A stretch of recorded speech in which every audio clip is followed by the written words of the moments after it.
Kerajaan terus mengekalkan belanjawan mengembang meskipun ringgit. Maknanya keseluruhan pelaburan awam untuk pembangunan tahun 2025 akan meningkat tinggi ke 120 bilion ringgit. Dan tertinggi dalam sejarah mutakhir kita.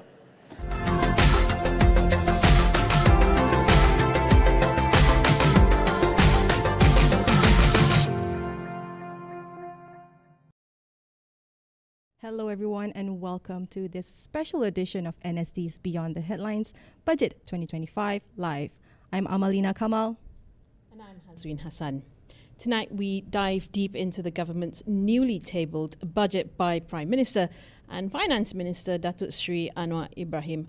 Earlier, there's been a lot of anticipation and build-up to it. This budget marks a significant moment in Malaysia's economic landscape, especially being the final budget under the 12th Malaysia Plan. And themed Madani Economy, Negara Makmur Rakyat Sejahtera, Budget 2025 is set to continue the government's efforts in economic reforms.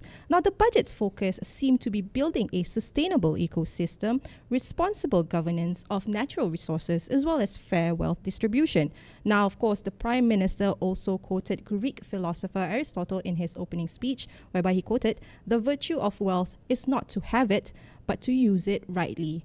Now, among the key highlights of the budget 2025 here, of course, being the largest budget ever, set at 421 billion ringgit, up from 393.8 billion ringgit in 2024. Now, the government is aiming to lower the fiscal deficit from 4.3% in 2024 to 3.8% in 2025, while reducing the national debt to 80 billion ringgit, down from 100 billion ringgit in 2022. Now, the revenue is also expected to grow to 340 billion ringgit in 2025. And of course, other than that, we've got the sales tax not being applied to basic food items, but instead premium items such as salmon and avocados. Yes, that's right, Amalina. And on subsidies for RON 95 petrol, as announced previously, there'll be targeted subsidies now for RON 95, which will begin mid-next year, mid-2025, affecting only the top 15% of the country, the top 15% income earners, while subsidies for the remaining 85% of the population will stay as is, including 12 billion ringgit for electricity subsidies. Education subsidies will also be reduced for the top 15%, with the savings used to improve boarding schools and public universities. Public-private partnerships, on the other hand, partnership projects worth 9 billion ringgit and domestic investments from government-linked companies, GLCs, worth 25 billion are in progress. Total billion investment in 2025 will be 120 billion. The National Audit Department will receive 200 million ringgit, up from 173 million this year. Yes, and of course, to help us dissect this, we have two esteemed guests here on set. First up, we've got Professor Dr. Geoffrey Williams, economist extraordinaire. Thank you, Professor, for joining us on Beyond the Headlines. It's a pleasure. Thank you for inviting me again. Right. It's nice to have you back. Yes. Thank you. Next to Professor, we've got Renganathan Kannan, our tax advisor. And of course, we appreciate you for being here because we want to go and break down whatever has been presented by the Prime Minister, right? Understanding the tax reliefs and the mechanism. So again, thank you so much, Renga, for being here. Thanks for inviting me. Thank you. Right. Exploring the key takeaways, of course, from the budget that was presented earlier. Now, Dr. Geoffrey, I want to go to you first. The Prime Minister has, of course, forecasted Malaysia's economy to grow between 4.5 to 5.5% in 2025. What do you think are the key drivers of this growth? And do you think there's going to be some sort of risk in hindering this projection? The key drivers are going to be domestic demand, domestic consumption, domestic investment. Mm-hmm. So the emphasis, that, as we've seen in this 120 billion ringgit of domestic investment, is going to be really quite important. Some of the changes in the public-private project schemes and additional investment expenditure from the government-linked investment corporations, that's going to be essential. But the real reason for that is that the global headwinds are still with us. And if anything, they're worse than they were this time last year, because we've seen an escalation in the violence in the Middle East and in the Ukraine, and that has an effect on pretty much everything. It has an effect on trade, it has an effect on investment, it has an effect on financial flows, it has an effect on confidence overall. Right. And until in the next couple of weeks, when we have the election in the United States, that type of geopolitical uncertainty is going to be with us.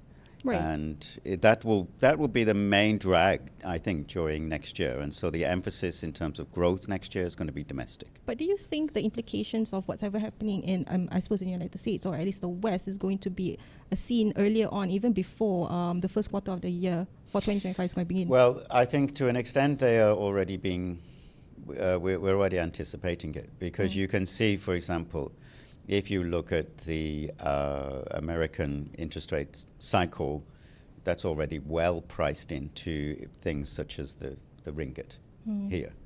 But if you see what the markets are thinking about the likely outcome of the American election and what the policy implications of that might be, they don't wait for it to happen.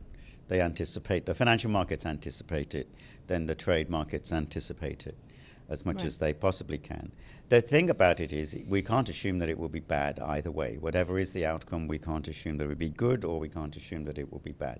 The question is one of uncertainty, and the effect that whichever administration takes over, what is the effect of that going to be in terms of global trade patterns in particular. Right. But before we go into the question to Renga, maybe quickly, because we will be talking about FDIs, right? But I suppose the next few steps that the government must look into, especially when attracting FDIs better, what do they need to do first? They need to make, in order to attract FDIs, they need to make sure that Malaysia is an easy place to invest. And that means that the regulations are low, that the taxation system is attractive to foreign investors, and that the opportunities are here. And in fact, I think it was the Indonesian trade minister who pointed out, I think it was just yesterday, that Malaysia has these three key things. And people were asking him, why is Malaysia getting all of this and Indonesia is not having all of these things? And that's because Malaysia does have this type of agility in order to attract foreign direct investment. And that's really very important to keep that momentum up. It means low tax, low regulation, pushing forward on competition and agility in the market. So moving away from FDI for a bit to our tax expert Renga now, I want to ask you about reducing our fiscal deficit. So the government's goal is to reduce it to 3.8% of the GDP by next year, down from 5.5% in 2022. So what impact will this have on public finances, and do you foresee any potential shortfalls in revenue collection? Okay, looking at a trend for past few years, we can see reduction is there, and this year 2024 is a very busy year. 2024 we have seen capital gain tax, and also e-invoice, introduction of e-invoice, and expansion of SST, sales and service tax. So we can see that in this recent announcement for 2025 budget, nothing much on new introduction of taxes. Okay, why? Probably a lot of things has been introduced in 2024. It's a very busy year, and still these initiatives are going on, like e-invoice. Stage 1 is completed. So we will be evidencing stage 2 on January 1st and stage 3 on next June 1st next year. And 6 months of relaxation has been given. So basically they can consolidate for first 6 months at all stage. So by January of 2026, we can expect a full implementation of e-invoice, and can see on transactional validation. So it's all going to be in real time. You can see that it's going on track, and even the recent budget, we can also see that expansion of sales tax and service tax is been introducing stage by stage, like what Amalina mentioned earlier. Premium items like similar to avocado and salmon, full stop at the moment. So we have to wait for the finance bill. anytime soon. Probably the following week after Deepavali, we can see finance bill probably, or maybe a month. What else are in the list? Items, yes. In the list, in addition to these two items, which is salmon that was and avocado, visibly right? or explicitly shared. So during GST, we have seen this debate: normal rice, basmati rice, and biryani rice, and so rice itself. We learn about rice, we learn about milk, we learn about codes, tariff codes, and all these things. So let's wait for that list. So with all this, we can expect that can be achieved. Right. And you have such a positive outlook on the take-up of e-invoicing. As you said, it's gone well. It's gone well, namely for the bigger companies. Yeah. How about the smaller companies? Okay. So the larger companies, as in more than 100 million ringgit revenue, right? And from e-invoicing, there's not even a single cent of tax will be collected. It's a full validation process. And on top of that, government revenue is given about 6 months of relaxation, as in consolidating all these invoices, which means only once by 7th of next month, they have to consolidate and submit. That's what's going on.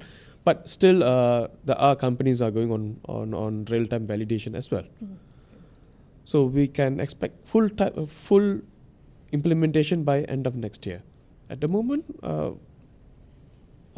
everything is smooth. Looking up. Right. Okay. And I suppose the bigger picture here would be it addresses leakages, right? The e-invoicing. I mean, of course, like the introduction of that, a lot of experts are saying that it also covers the shadow economy. Dr. Geoffrey, maybe you want to share something on this? I think that the e-invoicing is a potentially very important shift in the economy, and it reflects the way in which technology outstrips previous ways of looking at, in particular, of looking at taxes. So it's absolutely clear that we're not going to have GST. It's as simple as that. It's absolutely clear. First, the Prime Minister has already said that the only way you're going to get it is if minimum incomes rise between 3,000 and 4,000 ringgit. Well, good luck with that, because that's going to be not this Parliament and probably not the next Parliament. And speaking of which, our minimum wage at the moment, the Prime Minister did mention about having to raise it to 1,700 ringgit. So realistically, the projection from that till the 3,000 ringgit minimum, I think, is going to take time. So far into the future that you might as well just forget it. The second is what we've just discussed. As we move toward e-invoicing and e-commerce more generally and e-payments, the technology has overtaken the GST. And so the GST is actually obsolete. So once you have this new technology, you will have instantaneous payments, instantaneous invoicing, instantaneous tax, instantaneous repayment of the tax. And that means that all of the clunkiness that you have, both with the SST and with GST, will go away. And we can introduce an e-payments tax, and an e-payments tax will be very, very much more effective and very much more efficient. But I think the third reason is that we don't need a GST. The forecast for revenue in budget 2024 was 307 billion, total revenue. And the forecast for total revenue this time round is 340 billion, which is a 10.7% increase in total revenue. Well, if you have a 10.7% increase in total revenue, why do you need to have a new tax? It's not necessary to have a new tax. And who pays that tax? Well, you pay that tax. I pay that tax. Everybody watching this show pays that tax. Who doesn't pay the GST? Businesses don't pay the GST. Why? Because they reclaim it. And that's why they like it. But the government doesn't need it. So if you don't need to raise the revenue through that tax, so you don't need. Why do we have it? Yeah. So by the time you need to raise that revenue, the technologies will already have overtaken that obsolete 1970s type tax, and we will be very much into a new tax regime. On not needing GST, I think that's highly debatable at this point still. Some critics have said, it's now or never. Yeah. Well, never is the answer. I mean, the thing is, I've been calling out GST and making very clear that we're not going to have it, right? Yep. The Prime Minister said last week, we're going to have it when minimum incomes are 3,000 to 4,000 ringgit. And we're nowhere not near going there. to have that. Yeah. Right. I don't mind what the critics say about it. Let them make the case. It's not coming back. Right. Renga. Okay. Yeah. Well, I have some reservations here. Now, GST is it's a good system, right? It's a good system why we can track, authorities can track from one entity to another entity. But with this e-invoicing, once e-invoice has been successfully it is the first stage is successful. Once all three stages have been implemented successfully.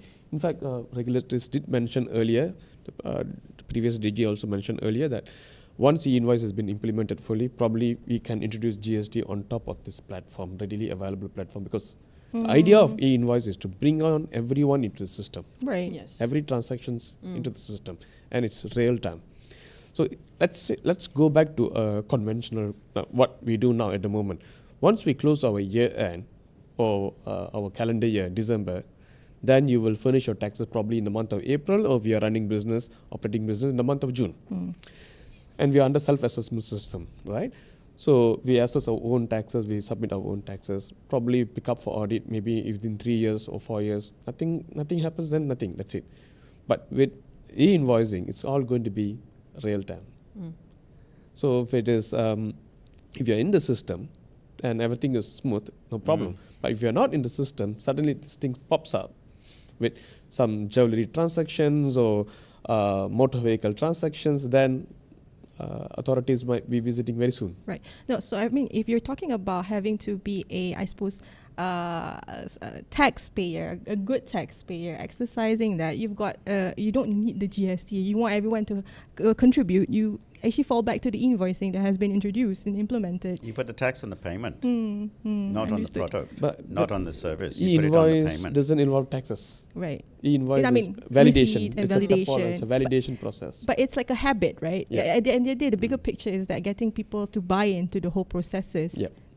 Understood. The best tax is a tax that you don't notice. Understood. And if you put a tax on the payment, just as if you put a small fee on the payment when you use a credit card, nobody notices it. And that's the best type of tax. But with a GST or an SST, everybody notices it one way or another, because you notice it when it's on the price.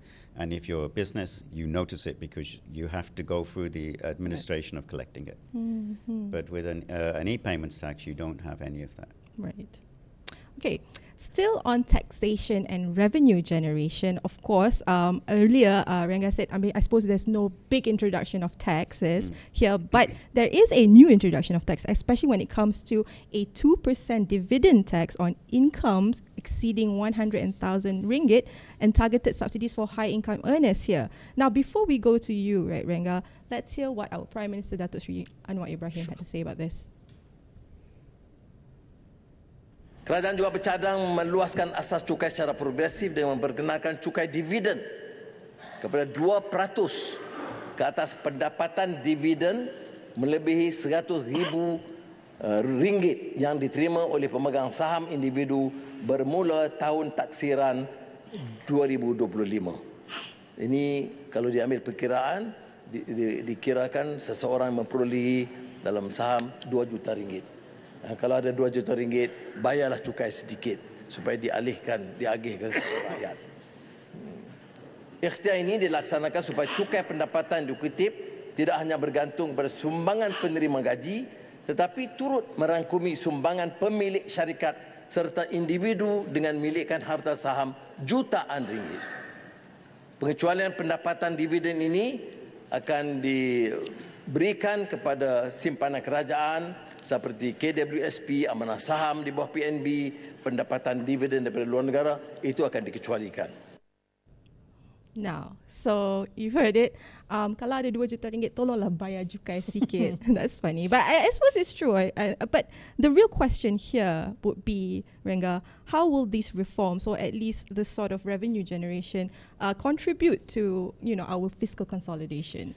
Okay, so this we have to go back to the compliance cycle. So But as other part of the world, they will deduct at source.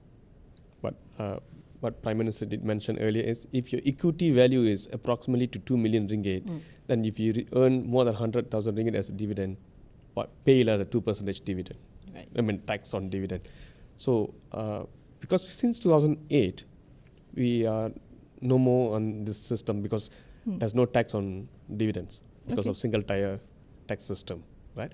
So it goes back to compliance. Compliance as in via your tax returns. When you finish your tax returns, then you see whether you satisfy more than 100,000 ringgit, then probably you have to pay the 2% tax on dividend. So I believe it will be introduced via the compliance cycle in YA 2025, which means effective year will be in 2026. In 2026, when you finish your tax returns, you have to comply this for year of assessment 2025. But he did mention there's so much of exemptions and not taxable item, right? So maybe I'll read out a few of them. Okay, so dividend income from abroad, foreign source income also has been extended for another 10 more years, fully exempted. Okay. Okay, so the dividends are not taxable and distributed from pioneer status and reinvestment allowances companies, also not taxable.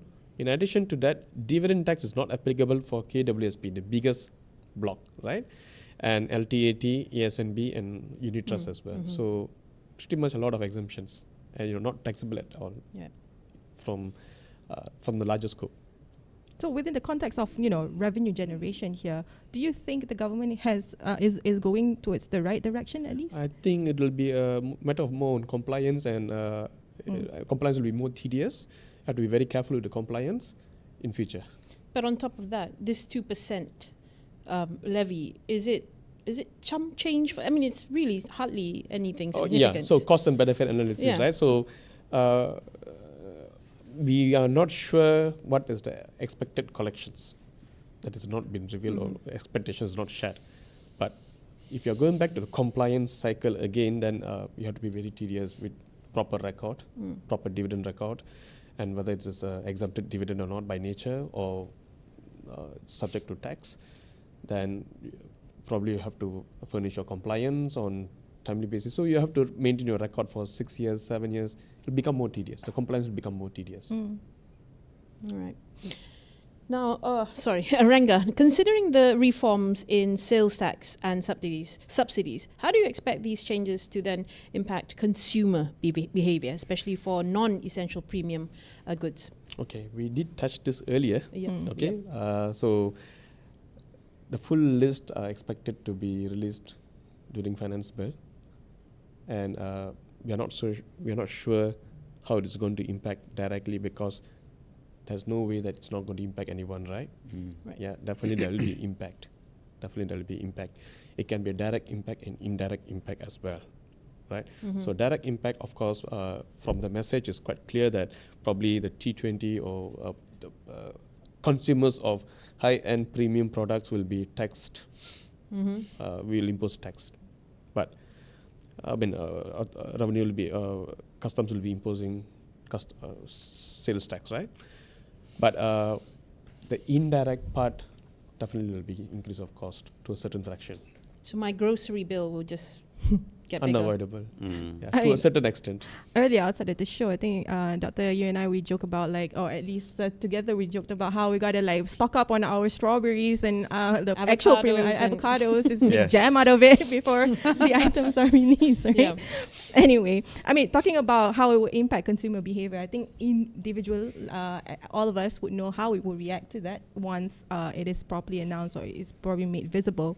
Now, we want to go into the third segment here, addressing wealth inequality as well as social protection. Now, of course, when we talk about this topic, we can't not talk about the Sumbangan Tungai Rahmah, which the Prime Minister also said the budget for it has actually increased to 13 billion ringgit. Now, before we go into the questions, let's hear what our Prime Minister, Dr. Sri Anwar Ibrahim, had to say.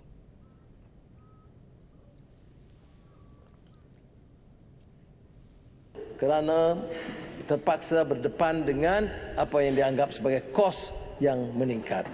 Sebab itu, kita berikan peningkatan tertinggi kepada STR dengan sumbangan asas rahmah.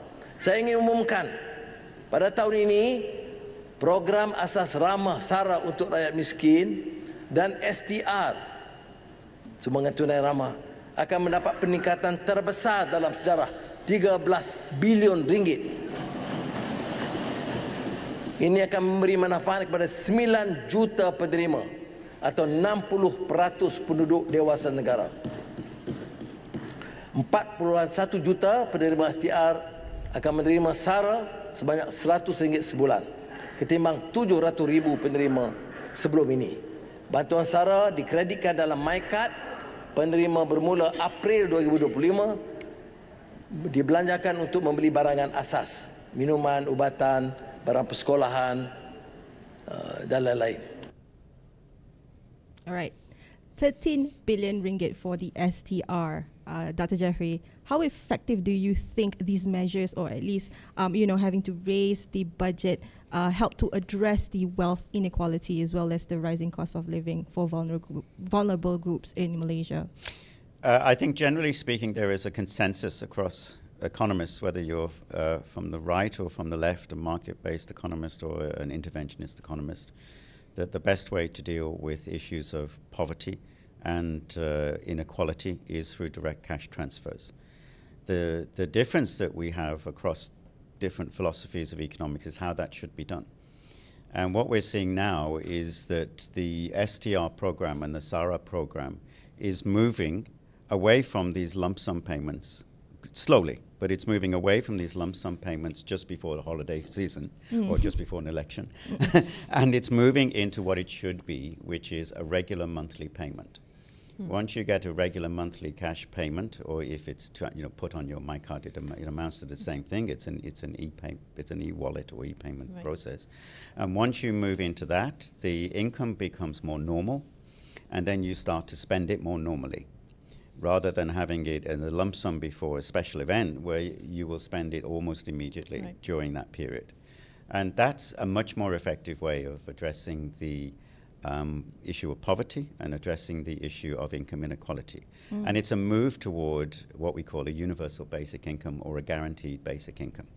So that scheme of switching to a 100 ringgit monthly payment will affect about 4 million people, which is about half of the total number of people who are recipients. And what that means is that they will be getting a monthly increment in addition. Some of them are working, of course, so they will be getting a monthly increment in addition to their otherwise low salaries and low wages, and that has a big effect. Sometimes we also call it a reverse income tax, because what that means is, let's say you're on the minimum wage, which has now gone up to 1,700, but then you get another 100 ringgit on top of that. That's an equivalent of an increase in your income of about 6 or 7%. And how would you factor in, because apparently we will be, there's 200 million ringgit being allocated for the progressive wage policy, which will honestly benefit about 50,000 workers here. How do you see that impacting the bigger picture? Well, I think the discussion of the progressive wage policy was one of the things that we were expecting to see, and it was a big omission from the budget. And we need to try to understand why we didn't see more detail on that.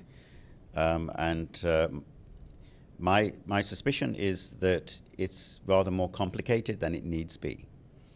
The progressive wage model could just as well be turned into a 200 ringgit monthly payment on your MyCard.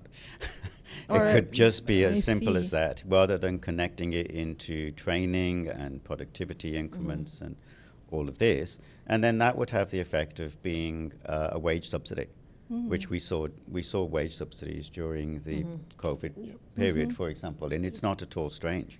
It is another form of reverse income tax. Rather than paying income tax, you receive money from LHDN when you're working. I mean, it sounds logical that way, right? Because of course, when you raise your wages, definitely you'll get taxed. Your chances to get taxed is based on your income level, right? Yes. So, okay. But of course, do you think that there's a link between the STR as well as the minimum wage that is going to be raised? Well, there's a link between all of these things. Okay. Because at the moment, the STR, which is development of the Bantuan schemes going all the way back to BRIM, as you remember, is connected to other forms of cash transfer system or cash transfer program that we're seeing. And it should be connected to the progressive wage, and it should be connected to the PADU program, because all of these things brought together should be able to identify what your income is and then determine whether you get the cash transfer or you don't. Or as we were talking about before, when you're out paying through e-payments or using e-invoices, whether you are eligible for the rebate on the tax that you might otherwise pay or not. So all of these things should be interconnected one way or another. Mm-hmm.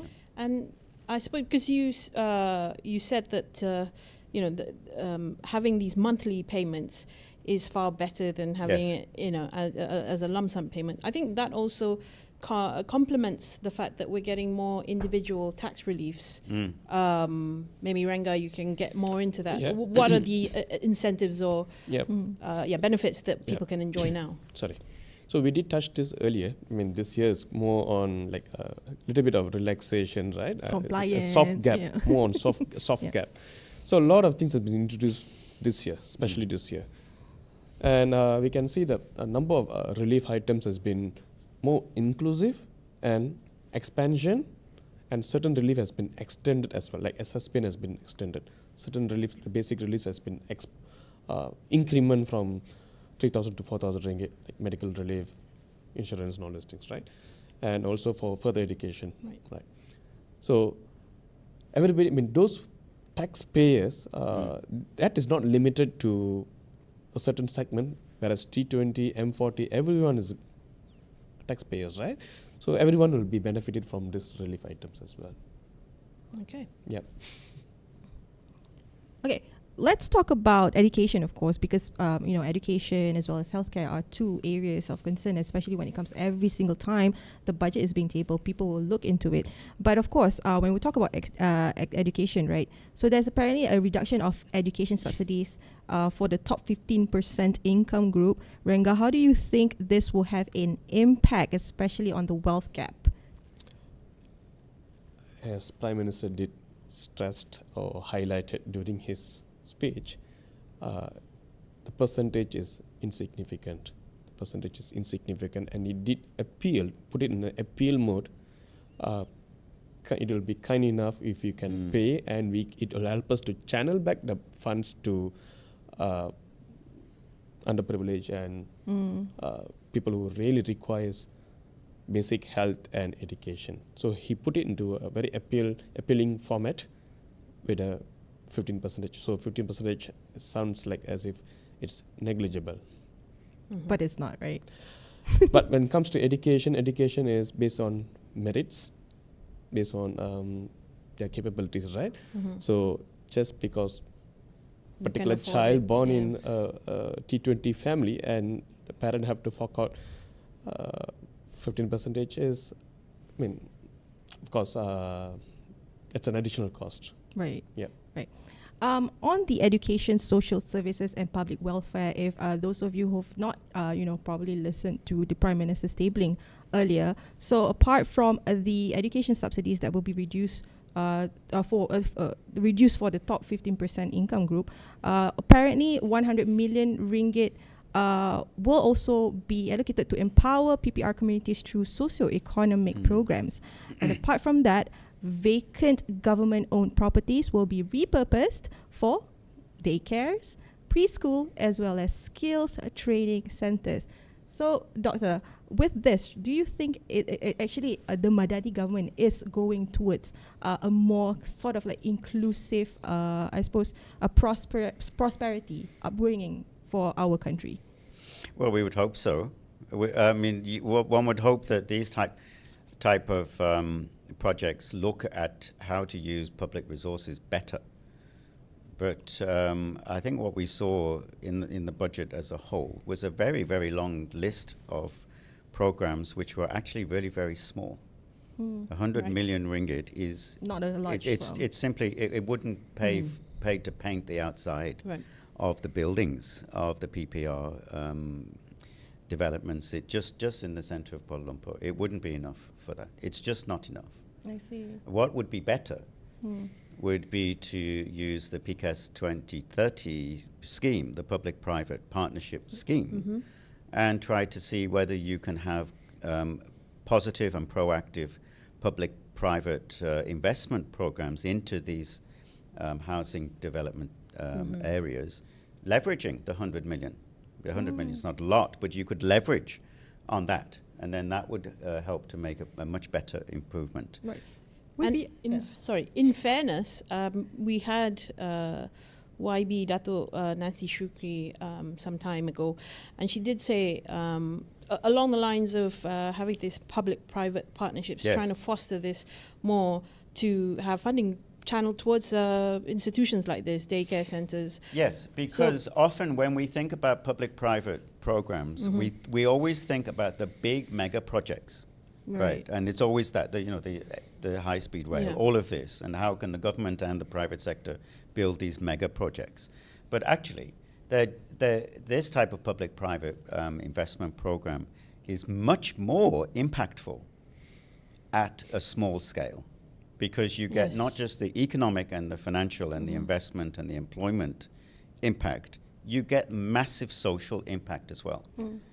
I mean, just to take over one PPR estate and renovate it and bring it up to scale changes the lives of literally hundreds of people or thousands of people who live in that area, and their children and the elderly. Yes. And that means that you get multiple hits. And so looking at these public-private programs at a smaller scale is something I think that the government should be doing to leverage this 100 million, because if you this 100 million is just money from the government, and it's just so small. Not enough, Right. It's just so small. Okay, I mean, I suppose now that we look into whatever the allocations are, especially when it comes to social welfare as well as protection, it's honestly trying to ensure that everybody gets enough, or everybody gets direct access to whatever is being allocated.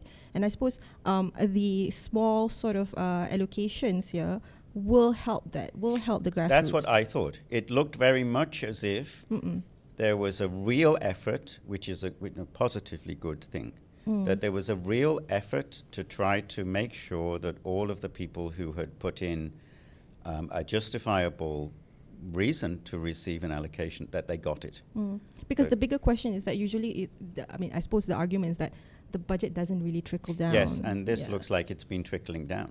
And it looks like they've taken a great deal of time to make sure that they can give something to everybody. Understood. And that's clearly got to be beneficial. Otherwise it would go to an agency, and then the agency would trickle it down. It would go into a project, wouldn't it? And then the project would try to trickle it down. Somehow it appears here that they've identified directly and trying to push the money directly. And then when the AG report comes in, and you're like, oh, okay, it's been underutilized. One would hope so, that when the AG report comes in, the projects will be at such a scale that the possibility of wasted leakages and corruption will be less. And because they have already been directed more in a more targeted way, this is all part of the targeted subsidy principles, the principles of social protection through targeting. And because it's done in that way, it doesn't get lost in some big mega project. Right, okay.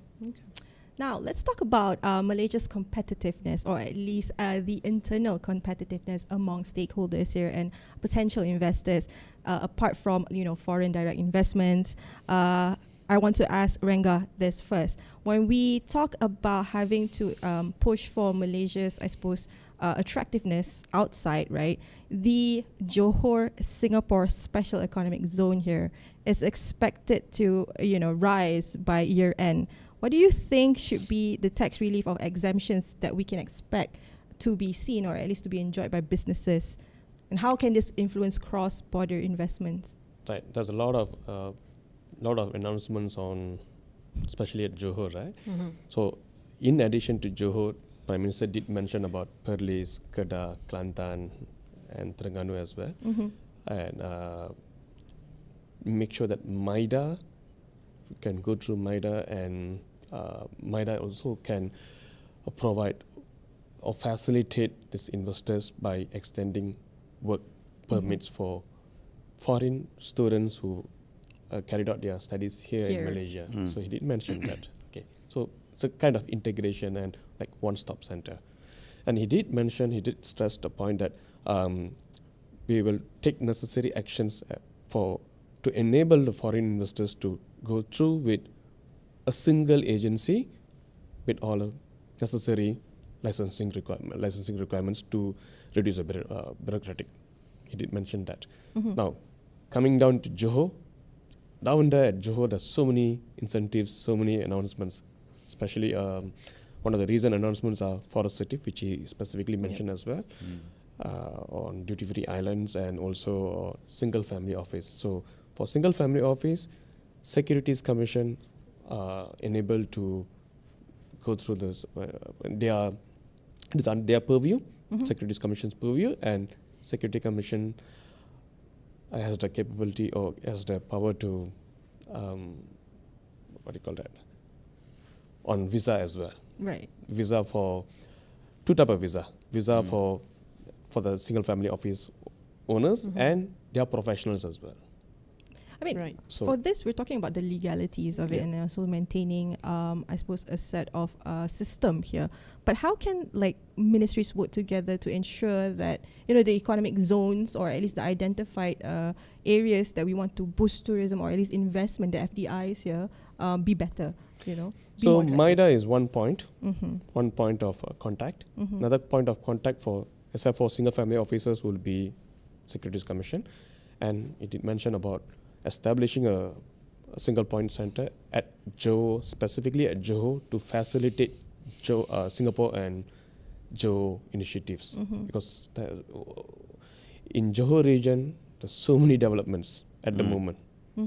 So it's not possible for investors to reach out each and every agencies. Basically, it's all about streamlining the process. Yeah. And So more on integration and centralizing through their regional agencies. yeah. And another thing that Johor is paving the way for is they've encouraged a flat rate on taxes, right? Which is obviously a good start Okay, so and a good example for they everyone have else. They have special announcements of, on knowledge workers based in Forest City. Then I think they'll enjoy about 15% taxes.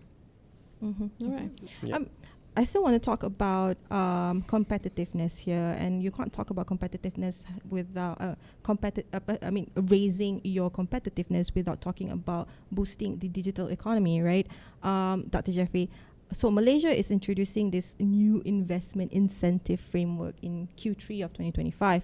Now, it's supposed to be focusing on high-value activities as well as AI and sustainable technologies. Do you think that Malaysia can, at least thrive better when they properly adopt such move in attracting FDI in digital sectors? What are we missing right now? I think that the general principles are the same, and I don't think that they're particularly different in digital as to any other area. These are low taxes, low regulation, ease of doing business, and attractive opportunities. And that's true in digital just as it is in anything else. There are some particular instances in terms of digital infrastructure, the data centers, for example. They come here because the electricity prices are low, and there are opportunities to get access to large quantities of water, which is necessary for it, also relatively straightforward. So those, and the land space is available.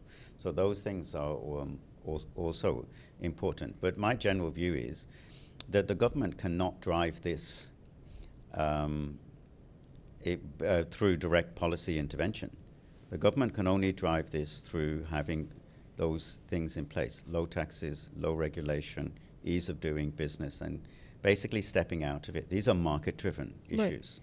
And I think the changes in the budget which deliver that type of low-tax, agile economy those are the things that will drive Malaysia's growth into the future. What about grants, though? So apparently, the government is also allocating 50 million ringgit for MSME digital matching grant as well as digital vendor grant to help local entrepreneurs. To what extent does this help in domestic trade? What's important whenever you see it is you look at the number 50 million. Then you look at the number of MSMEs that there are, micro enterprises. They're more than 1 million. Right. So that's equivalent to 50 ringgit per, isn't it? So, I mean, you look at it like that and you can see that it isn't impactful. It's just not. I mean, what you would, in order to get some sort of impact from that, it can only go to a very small number of companies. Yeah. And even then, if it went to 1,000 companies, they'd get 50,000, right? Yeah.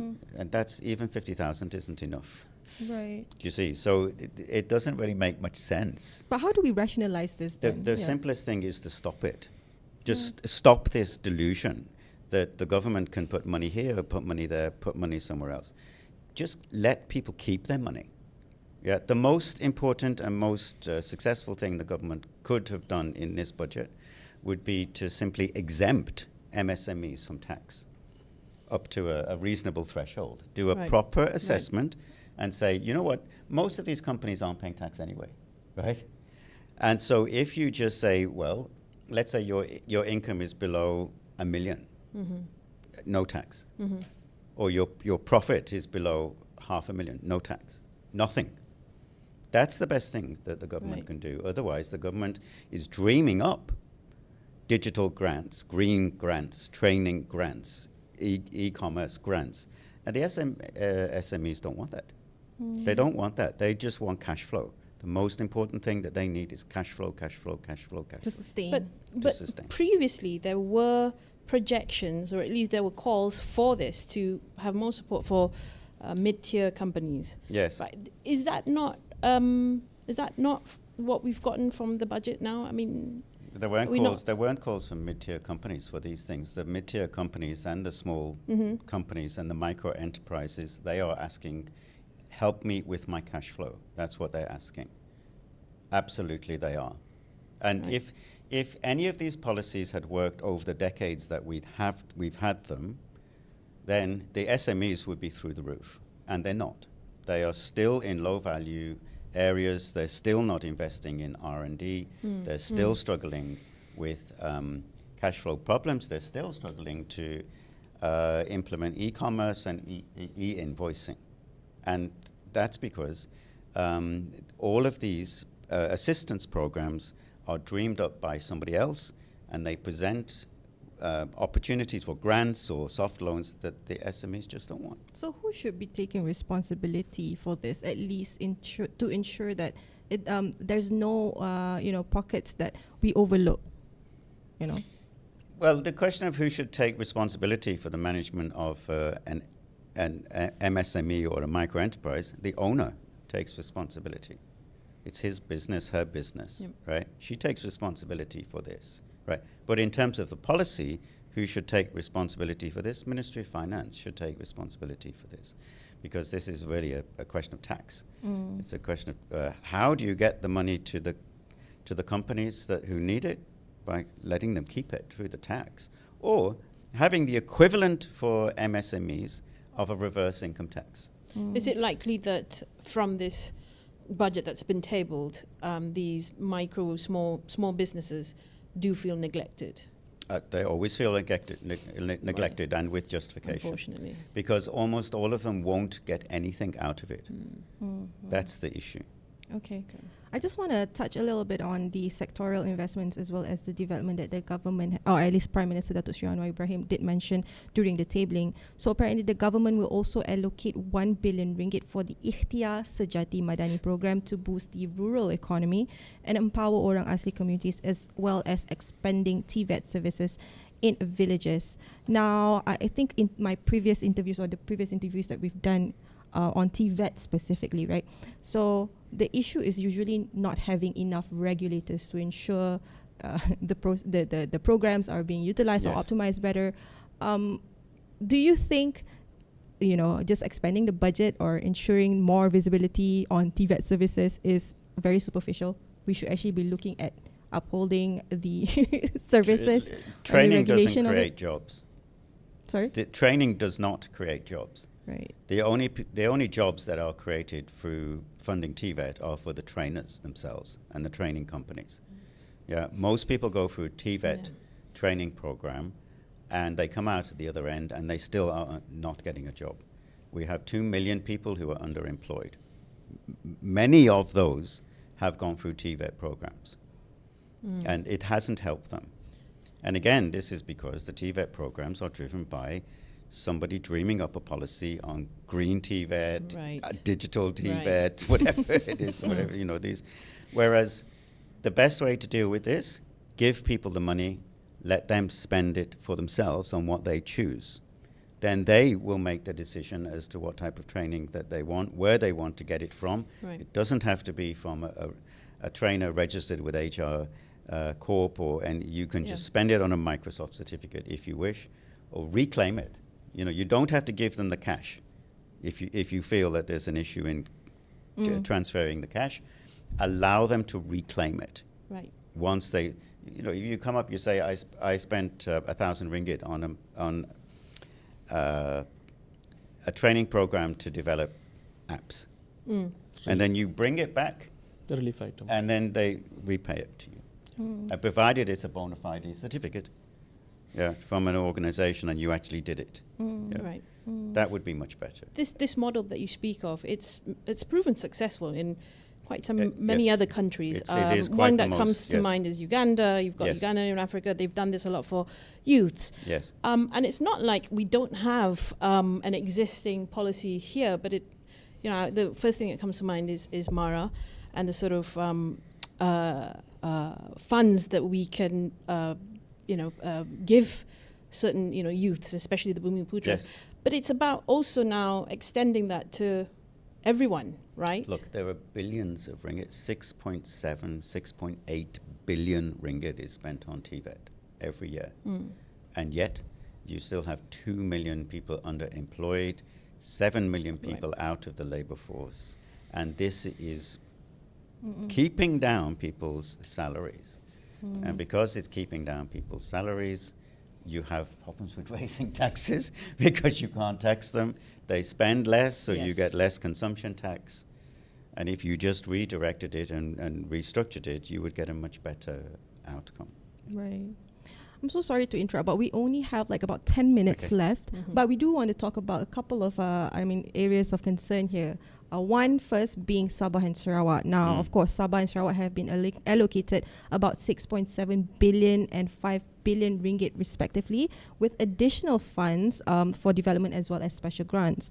Now, Ranga, we go to you first. Now, the infrastructure projects in Sabah and Sarawak, including airport expansions, have received significant funding. But from a tax perspective, how do these infrastructure investment help to contribute long-term, I suppose, revenue generation? Okay, so Sabah Sarawak, that region is because of new development of Kalimantan, and Kalimantan is going to be immediate neighbor, right?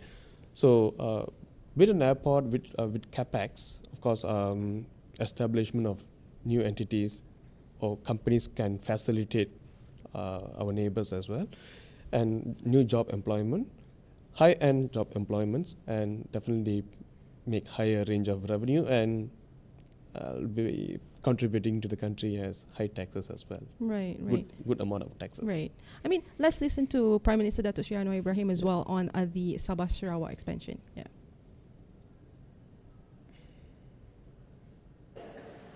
Kerajaan Madani menunaikan kesepakatan pemimpin terdahulu terkait perjanjian Malaysia 1963. Maka tidak harus dipetikai sebab Sabah Sarawak diberi perhatian khusus. Kerana pertama, jurang pembangunan antara negeri perlu dirapatkan, khususnya melibatkan prasarana asas seperti jalan raya, elektrik dan air bersih. Oleh itu, peruntukan pembangunan Sabah dan Sarawak terus diberi keutamaan dan adalah tertinggi antara negeri, iaitu masing-masing 6.7 bilion ringgit dan 5.9 bilion ringgit. Pemberian khas Sarawak tidak pernah dikaji sejak 1969. Di bawah Madani, tahun ini kita telah menaikkan kepada 300 juta ringgit ketimbang 16 juta ringgit sebelumnya. 125.6 juta di Sabah.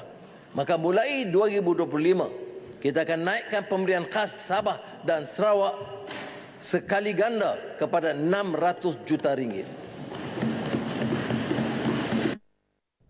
All right. Now we go to you, Dr. Geoffrey. Okay, how crucial do you think these allocations help in addressing, I suppose, regional inequalities, especially the, I suppose, wealth distribution between Peninsular Malaysia as well as East Malaysia here? I think that they're really important because I think that what's going on in East Malaysia just at the moment is really exciting. Not just in terms of the development in those two states individually, but also the contribution that they're going to be making in the overall national plans.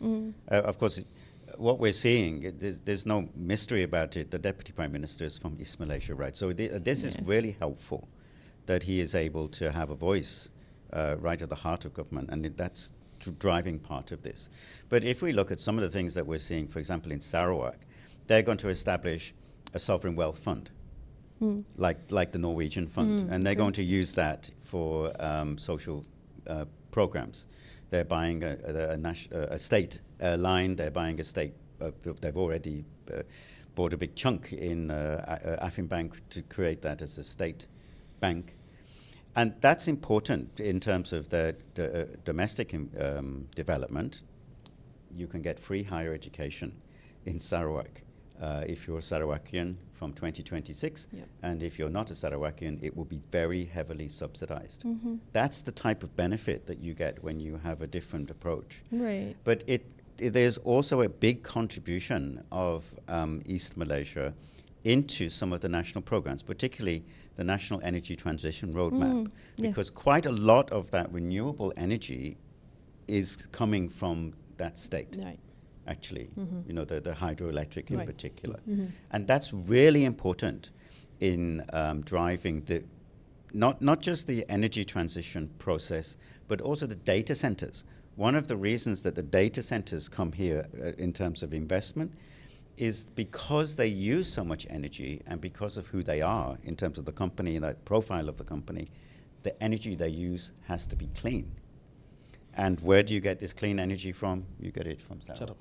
Yes. I mean, the underlying message of that all is really that Sarawak is going to be a formidable huge powerhouse. contributor. Yes. Exactly. A force to be reckoned with. To the long-term development of the entire federation. And to be There's fair, no question about it. they've been attracting, foreign, I suppose, investors. I mean, Sarawak is actually blooming, especially when it comes within the region. Yeah, it is, and actually, in many ways, I'm a big fan of what's going on there, and I think in many ways it's showing the example to what should be done everywhere else, in a way, and it's almost giving the pilot study of a state a sovereign wealth fund, the pilot study of free higher education. It's almost giving you that pilot study to which could be spread out. They do have a slight advantage, though. They've got more land than most of us. Yes, they do. They do. But they're making better use of it. Well, or they're learning from us, I suppose. Right. Yes. Anyway, I mean, it's a nice segue into what I want to go into. I mean, we talked about Sarawak's development as well as how they're going green. Now, let's also talk about green economy, especially, right? And in this particular budget, the government allocates over 300 million ringgit for energy transition facilitation and a carbon tax for high emission industries by 2026. Now, first question to our tax advisor, how do you think businesses can leverage these green incentives, especially the government's extension of the net energy metering NEM program here? Okay, so this, it's going to be 2026, and we can see from Prime Minister's trend, it is like always with an announcement, then comes with the details in future or maybe in the next budget, right? So with that, probably we can expect some more details and a framework by next budget or maybe before next budget. And 2026 is where the pathway is for clean energy by 2026, EU has to implement, right? So it's good that we also have to take necessary steps to be part of the process. But what sort of incentives do you think would be like fruitful for especially companies that want to adopt this? We do have a range of incentives and incentives and exemptions, but it is not under one particular agency. That's where the issue is. 2 years ago, we actually compiled a range of incentives related to ESG, related to ESG, but it is everywhere, everywhere from every agencies, right? So it's not integrated. But in this budget, we can see steps has been taken to integrate agencies to improve efficiency and to use idle spaces, right? Unused space. So likewise, let's wait and see. Let's wait and see what is the implication going to be. Of course, if it is green tax, it's the cost. And your question is on incentive, right? So if it is a carbon tax, it's definitely going to be a cost. Tax is a cost. But whereas what we are looking at is an incentive. So it's two different issues. Right. So incentives, we do have range of incentives, but it is not integrated at the moment. Okay, so that's the main challenge at the moment, right? Looking at this budget, I can see that, it is, we used to have a lot of gaps. We still have a lot of gaps. And we can see year by year, Prime Minister and his cabinet is taking effort to integrate and make sure the gaps are getting closer and closer and make sure the system speaks together. E-invoice is one good example, very good example, right? So let's look forward for further announcements. The flow, though, is correct, as in you incentivize first before then you penalize or you tax them to offset whatever. Tax is cost. Right. If non-compliance of cost, then penalties will come exactly, in. So the first layer is tax. Of course, you have to incentivize, you have to, how that you're going to enable, like EV cars. EV cars now it's more famous than 5 years ago or 4 years ago, because cost-wise is very affordable, economic, and more ranges, and still, you have cars from 6 figures, almost close to 5 figures as well. Now, right? But 2 years ago, impossible. Nothing lower than 6 figures, right? So let's look for that later. But incentives, we do have a range of incentives, so many incentives. Right. Very briefly, Dr. Geoffrey, in terms of Malaysia's stance here, how well positioned are we towards this particular green economy transition? On the one hand, very well positioned. On the other hand, not. Right. Malaysia is very well positioned because Malaysia has the resources to take advantage of the demand for green products that's coming from somewhere else. So if we look, for example, at the National Energy Transition Roadmap, most of this renewable energy will not be used by Malaysian companies. It will be sold, either directly sold to Singapore, or it will be sold to the sort of data center investors who need to use this clean energy. And that's not a bad thing.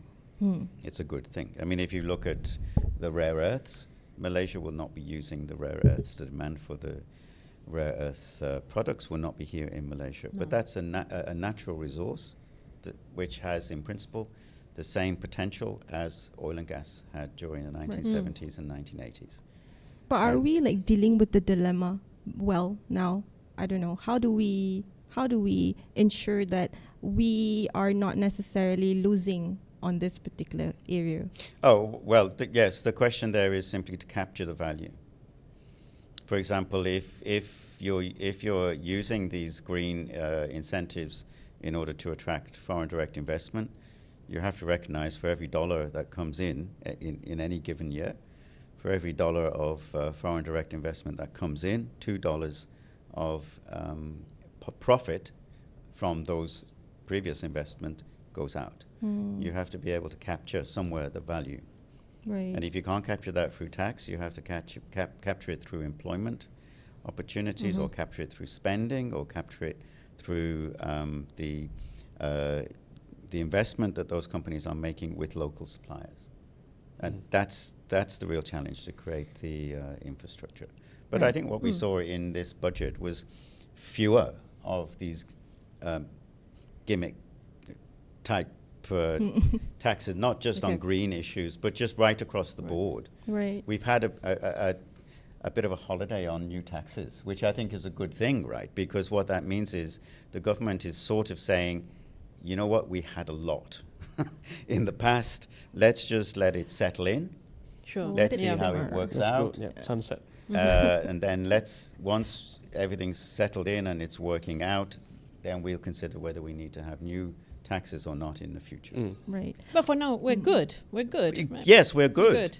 And that's not a bad thing, right? So I mean, on the one hand, you have Bank Negara saying, when it comes to interest rate policy, you know what, we're good. When it comes to inflation, you know what, we've sorted it.